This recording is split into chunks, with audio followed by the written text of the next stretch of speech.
Welcome to the Organizational Maneuverability Radio Show, Defying Gravity so your team can soar at altitude, with host Marshall Goldsmith, Executive Coach Randy Swaim. Okay. Well, hello. This is Executive Coach Randy Swaim, founder of Coaching for Relevance, and welcome to the Organizational Maneuverability Radio Show that brings aspects about leading teams in a challenging and unpredictable environment.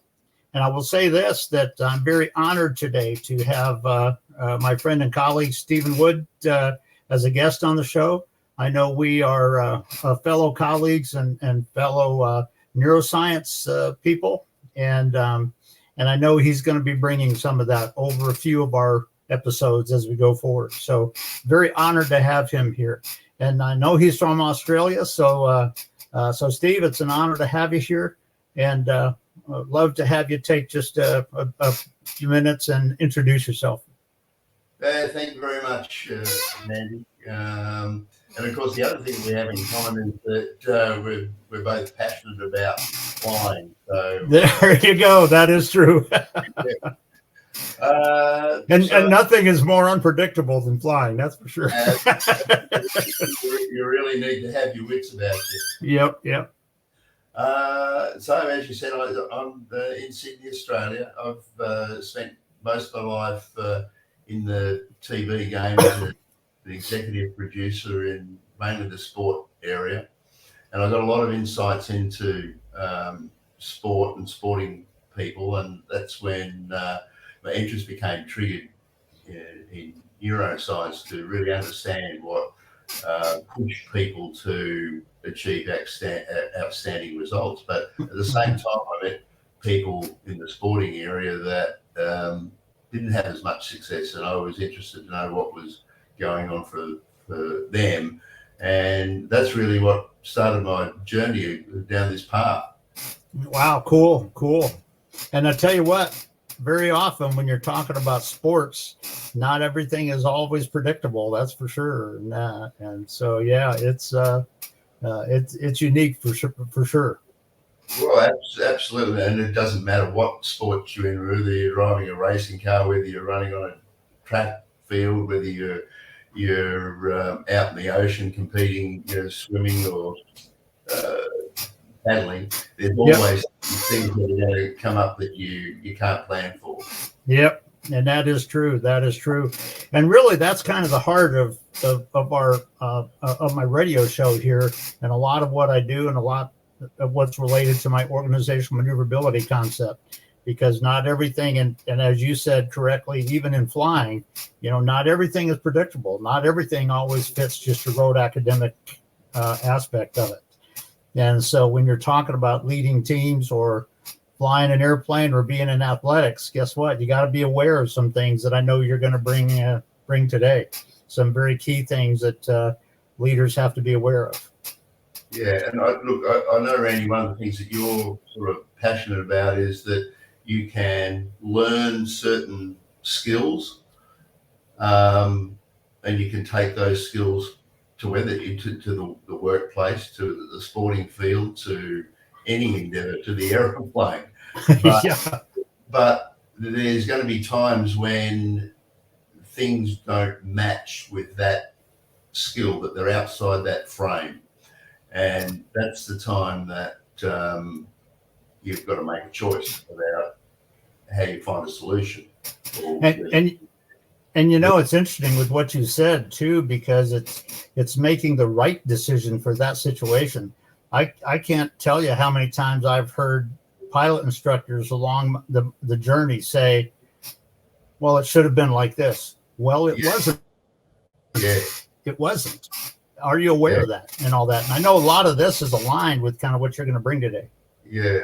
And look, I know that we've briefly spoken about this, but if we could just take a minute, because when I learned to fly, that was like a pivotal time in my life. Although I was only 18 or 19 at the time. I didn't really understand the gravitas of it all. But yeah, when that flying instructor hopped out of the aeroplane and closed the door and said, "Off you go by yourself," a whole lot of things rushed through my mind. Yeah. Have I got the skills? Am I ready? What happens if something goes wrong?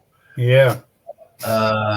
He closed the door, and felt I didn't have a choice. And I pushed the throttle forward, and away I went. And everything came together, and I'm here to tell the story. But the thing that I do reflect back on now is that quite often we make the mistake that we don't have the skills, or we're not ready. I haven't got the experience. I don't have the education. I come from the wrong side of town.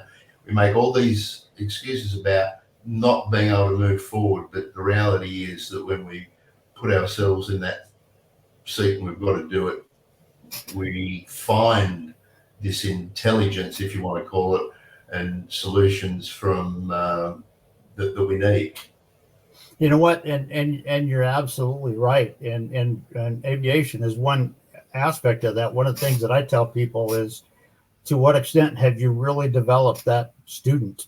And that doesn't mean they're perfect, doesn't mean they're ready for their private license yet, but to what extent have you truly prepared them? And also, when you're leading your teams as a leader, to what extent are you truly developing and preparing your team to be able to be successful when not everything fits this one picture kind of thing? And so it's very aligned with what you're bringing today. That's for sure. So I thought that we might just start off by, I think is like really the beginning of this understanding of this journey, and that is trying to understand the conscious and the subconscious mind. So if we start off with the conscious mind, and very briefly for people, the conscious mind is all about our five senses, our sight, sound, smell, taste, touch. Yeah. It's like that's the input that we get into our conscious mind so that we can make decisions. As we go through the day, we're receiving information, whether it's, from any of those five senses, from our environment, from our colleagues. And over time, when anything is ever repeated, it gradually seeps down into the subconscious. But probably the thing that people don't understand is that there's this talk about, we only use 10% of our brain, and, our brain is so powerful. That the conscious mind is not really that powerful. It has like a bit of a safety switch so it doesn't get overloaded. It can only deal with about 40 bits of information a second. And to put that in common man speak, 40 bits is equivalent to about a 5-letter word. So your mind can deal with 40 bits, which if you were on a computer would, probably write Randy or Steve. Yeah. So people say, "Oh, well, I'm not sure about that." They say, I can, because it's not that powerful. People say, "Well, I can do more than one thing at once. I can drive the car and talk on the phone." But as we all know, driving a car, for instance, is not a conscious decision. It was when we first started to learn to drive. How on earth are we ever going to drive the car? But now we hop in the car and we can go from point A to point B and not even understand how we got there. And you could be talking on the phone. But if you're traveling from A to B the way you normally do and it's on autopilot, and all of a sudden there's a road closed sign and there's a detour, you go, "Oh my God, where am I going now?" And the people on the phone, you go, "Sorry, I've got to call you back. I don't know where I am. I've got to get around this detour." So that's a good way of understanding how the conscious mind is not that powerful. When we get to the subconscious mind, however, it's like 1,000,000 times more powerful. It's like 40 million bits of information.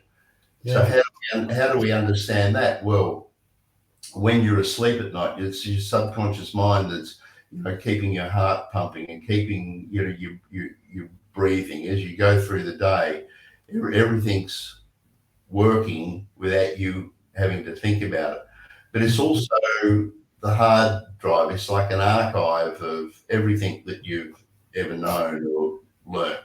Yeah. And it stores all that information and all those experiences that we've had through life. So the interesting information here that I try to get people to understand is that 95% of our day is spent in this part of the mind, the subconscious mind, where things are automated.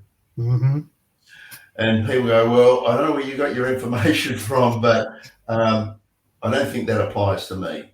And I say, okay, just think about from the time you wake up in the morning, the alarm clock goes off, Mm-hmm. you go to the bathroom, you brush your teeth, you have your breakfast, you get dressed, Mm-hmm. you hop in the car or the bus or the train, you go to work, you know what your job is, you know the people in that organisation that you're going to get on with, that are cooperative, the ones that are going to be a bit have a little bit of pushback. You know where you're going to. I don't know about in America, but people love to have a cup of coffee in the morning. Where you're going to get your cup of coffee from, and then the process happens in the afternoon, and then you finish your day off. You go home to your partner, your wife, or whatever that environment is, and so you can see that we're doing the same things day in, day out, but we're expecting some change to happen. And what's interesting, a lot of times when somebody says they expect some change to happen in their brains, when you're talking about those two aspects of our brains, what so many people do is they expect the change to be exactly something they would expect, and to bring a picture that is with their comfort level. And it's like, you know what? Not always. No. And it's interesting you talk about comfort level, because part of a lot of the subconscious mind programming has happened in those first 7 years of childhood. I think this is a couple of really important things to get across, so that people sort of have an understanding of what's going on in their daily life, is that most of the things that we think about or have a perspective about come from our childhood. And in those first 7 years, our brain's in what they call theta or alpha or theta mode. Mm-hmm. And to understand that, we still experience that as an adult, and it's the time when we go to bed at night, we've got our head on the pillow and we're in that half awake, half asleep state. That's theta or alpha mode. And so kids up to the age of 7, although they're running around and they're going crazy, and how are we going to control their mind is in this half awake, half asleep, and all they're doing is just recording everything that they see in their environment. Mm-hmm. Not only what mum and dad and the school teachers are teaching them, but what they're observing, behavior, how to interact with other people. All this gets recorded, and then, of course, becomes a platform for us to use as we get older and we move into adulthood. And quite often you can pick this up when you have a conversation with somebody in the workplace, when they get challenged and they might say, you know what, I'm no good at maths, I'm no good at writing, I'm no good at public speaking, I'd never be able to do that. And of course, none of that is true. Mm-hmm. It's just a belief or a memory that we've picked up at some point earlier in our life. And it's interesting too, because with exactly what you're saying there, because you're absolutely right, those assumptions are not always true, and in fact, they're very rarely true, if at all. And when you're talking about leading your team, probably particularly in a challenging environment or whatever, how are you going to really develop your team to overcome some of that? And, when somebody comes in and they're showing you they don't believe they can get there, and, are you asking the right questions that helps them get to sense for why, what makes you feel that way, what makes you say that or think that, but also, do they sense your belief in them, kind of thing, even apart from that. And when you're talking about leading teams in that, to what extent are you really preparing your people for those unexpected situations where don't always fit just the rote picture and things? And so it's just kind of one aspect of it that's very interesting with what you said. Yeah, and I think one of the challenges with going into organisations, and that's obviously what you do, and that's what I do, and to try and show people, what's going on, and quite often to teach them, I find that teaching people another skill, that can be overwhelming for people sometimes too, if they don't understand the underlying cause of why I feel this way. Why do I feel like I can't? It doesn't matter what I learn. I never feel as though I'll be a great leader, or because as we started off, you can have the skill, but there's something else missing for a lot of people. And in my experience, and neuroscience tells us this, that we've got to track it back to that early period and unwind it from there. But I don't think you need hours and hours of No. It is hours of therapy. It's just like this is what happened. The really interesting point for me, where I talk to people about this, and I say, this is how you've got your understanding of how to move through life. It's come from early childhood. But the amazing thing is that, those beliefs and thoughts and habits and the results you're getting, they're not yours, because at 7, you didn't make the decision about how you were going to program. They came from your parents, they came from teachers, they came from relatives, they came from everybody that you were interacted with in that. And of course, we all remember some great experiences from when we were kids. It's not all about being bad, because there's some really joyful moments and memories that we have from being a child. Mm-hmm. So I think the other thing, to put all this in perspective, because sometimes people get a little bit overloaded, and I use the example about driving the car. Yeah. The great thing about the subconscious mind is that it gives us the ability where although we might be operating on autopilot, it gives us the ability that every time we hop in a car, we don't have to learn how to drive it, or every time we go to a friend's place, we don't have to look up how to get there. I mean, there's great advantages about having these memories and these recordings in our subconscious mind to how to get through life, because we'd be worn out if we had to learn these processes every time. I think the secret is that we've got to become conscious of what things we're doing on a daily basis that are not serving us. And it's interesting, because when you talk about leadership and leading people and leading your teams, very aligned with what you just said. One of the skills that true leaders have to adapt in reality is asking the right questions to help the person develop within themselves. And a lot of people, that means, okay, ask a question that you can give me an academic answer for. No, that's not what it is. Very often it's asking those questions that don't have a definitive answer to it, that they can kind of experience within themselves. I know with pilots, and this is very aligned with kind of what you're talking about. But one of the questions I've asked with a lot of pilots when they get their first jet certification or something like that, or go through training, one of the things that I'll ask them, I said, well, I'll tell you what, give some thought to this as you leave. I said, 6 months down the road on a flight, if the most unexpected thing comes on the scene that day that you would have never predicted, what might it be like? Yeah. And if so, what are you going to do?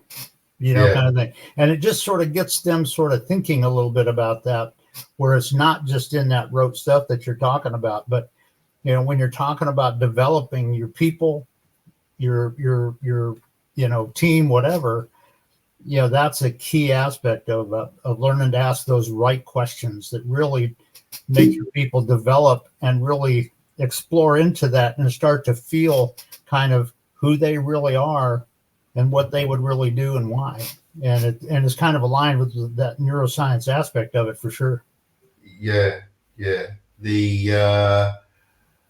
I suppose just to bring it back to flying again, because one of the things that and I don't want to go down a negative path here, but I don't know whether you'd have it in America, but here I think it used to be called the Crash Magazine. It was like a publication put out by the Aviation Safety Bureau about analysing what went wrong in an aircraft accident, and it always surprises me that you have airline pilots that fly for a career. They fly every day. They know what to do, but they still have that checklist to make sure that everything is everything is right.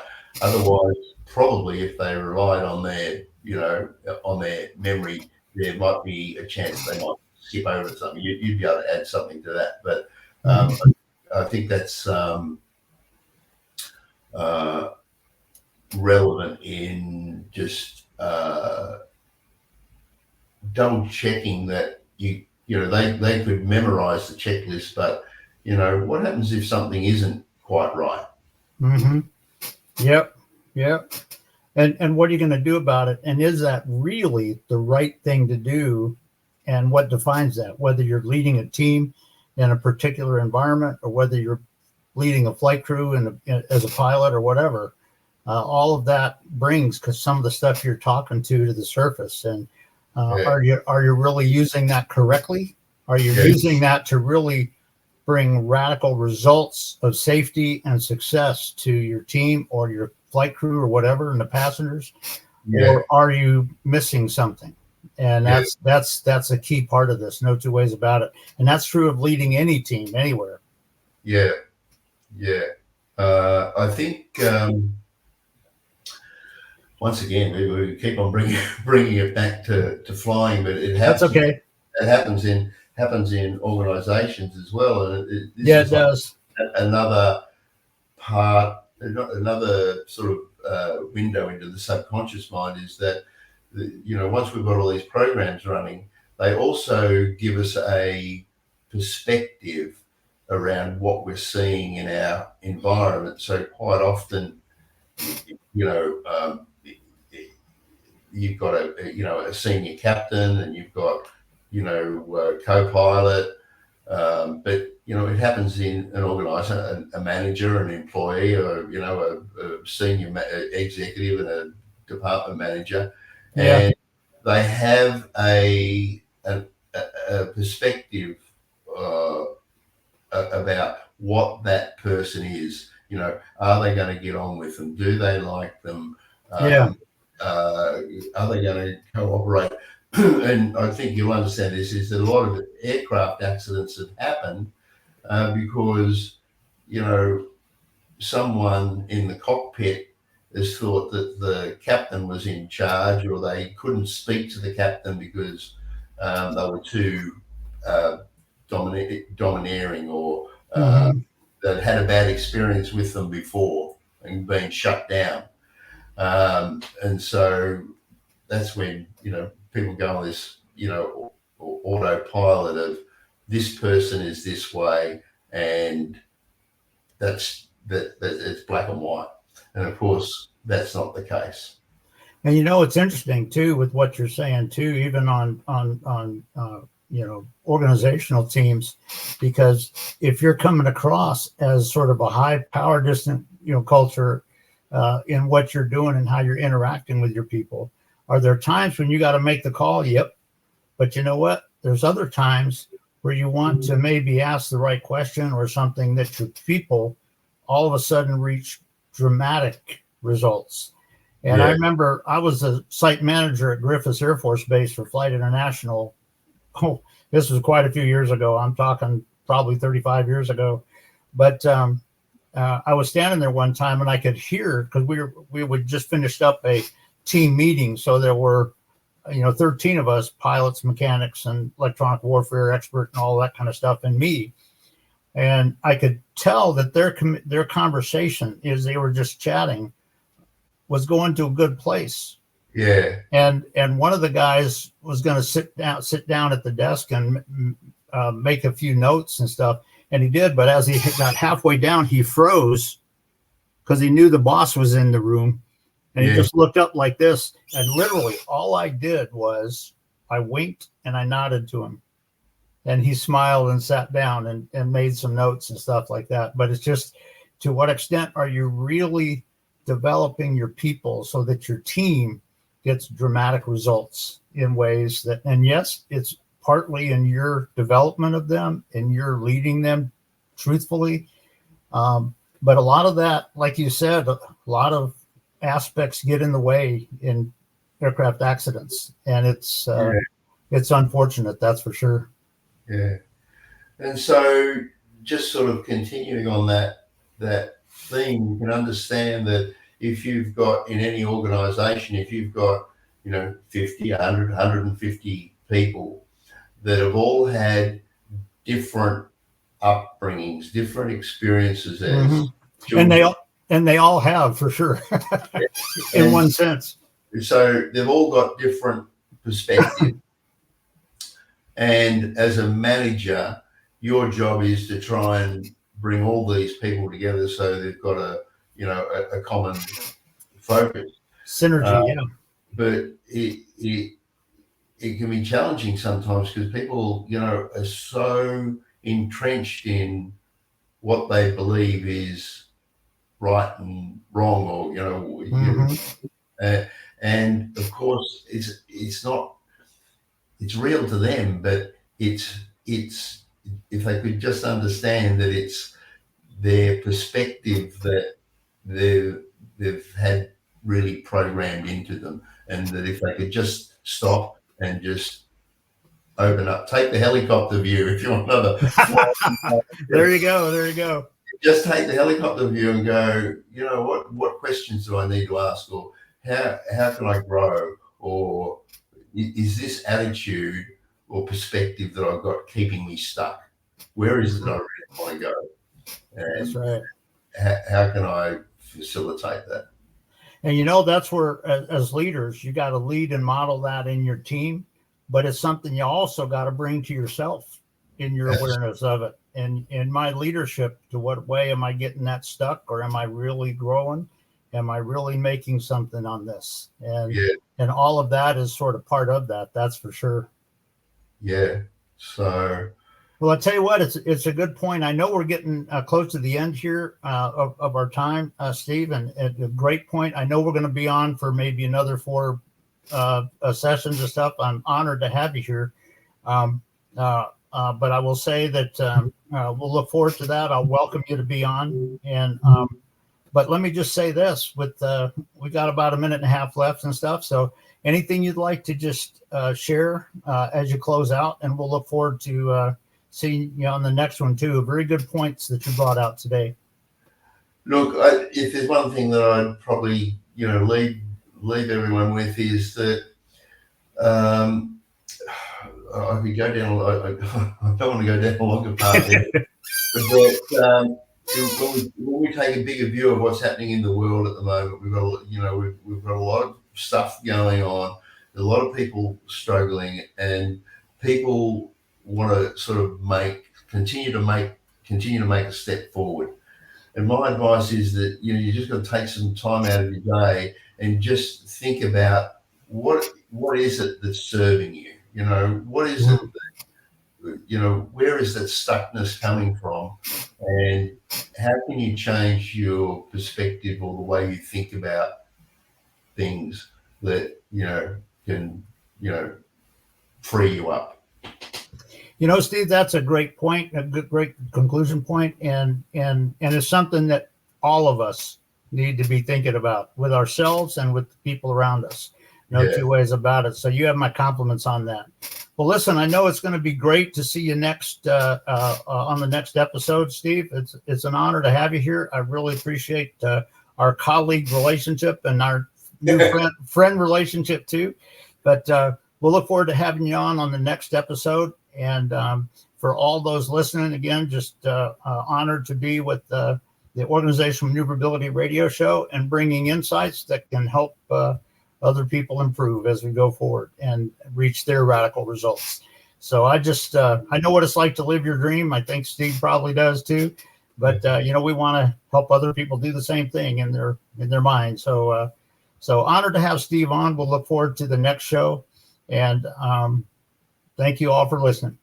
Are you looking for even more of the podcasts and hosts that you love? The Podcast Business News Network is proud to announce that you now have even more ways to listen live. Check out the MyTuner Radio, online radio box, and Simple Radio apps on iOS and Android, or find us online. Search for Business News Network on mytuner-radio.com, or search Podcast Business News Network on streama.com and onlineradiobox.com/US. Take your podcast on the go and don't miss a minute of the action.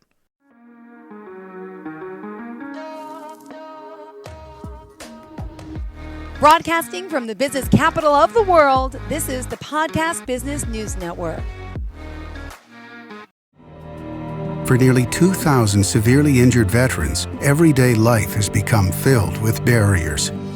Day-to-day simple tasks can become pretty daunting. I have to carry my chair up 2 flights of steps or have somebody do it for me. What scares me the most is just the falling. When I'm struggling with my house, I think, to have that one great barrier just knocked down, it's crucial. Home for Our Troops is a wonderful nonprofit that builds a mortgage-free, fully adaptive, handicap-accessible house. And there's no catch. It'll be our very first home that we've ever owned. This is a game changer. This is where your life begins again. We need you to join us in completing this important mission. Please visit hfotusa.org and help build homes and rebuild lives. Because of you, everything's going to be okay.